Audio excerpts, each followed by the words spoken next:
Hello အားလုံးပဲမင်္ဂလာပါရှင်အခုကကြတော့ပေါ့နော်အုံခတ်တွေကကြတော့ပေါ့နော်ဒါပါပုံစံလေးတွေမကြဘူးဖြစ်နေရပေါ့နော်ဟိုချွန်လေးတွေနဲ့ဖြစ်နေရပေါ့နော်အားကြောင့်မို့လို့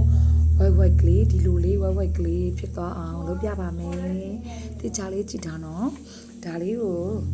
ဘယ်လိုစားလိုက်လဲဆိုတော့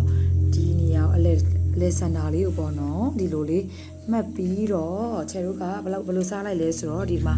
အလဲစန်တာလေးကိုမှတ်လိုက်မယ်ပေါ့နော်မှတ်ပြီးတော့လို့ရှိရင်ဒီနေ့ဒီရဲ့ဒီဘက် point 2ဒီဘက် point 2လောက်ကိုပေါ့နော်မှတ်လိုက်မယ်ပေါ့နော်ပြီးတော့လို့ရှိရင်ခြေတို့ကစားလိုက်ပါမယ်အဲဆိုလို့ရှိရင် point 4လောက်ဖြစ်သွားမှာပေါ့နော်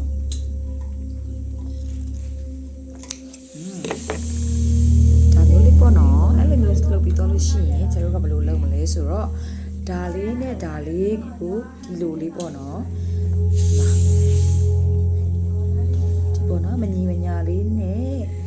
ထုတ်လိုက်မယ်ပေါ့နော်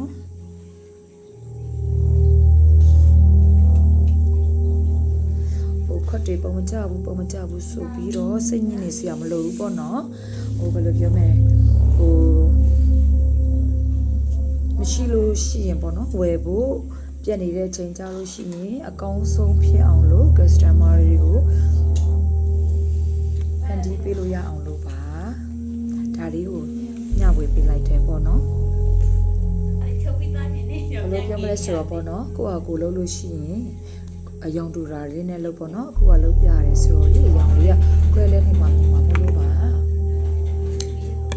ဒီနာပါအုံလေးက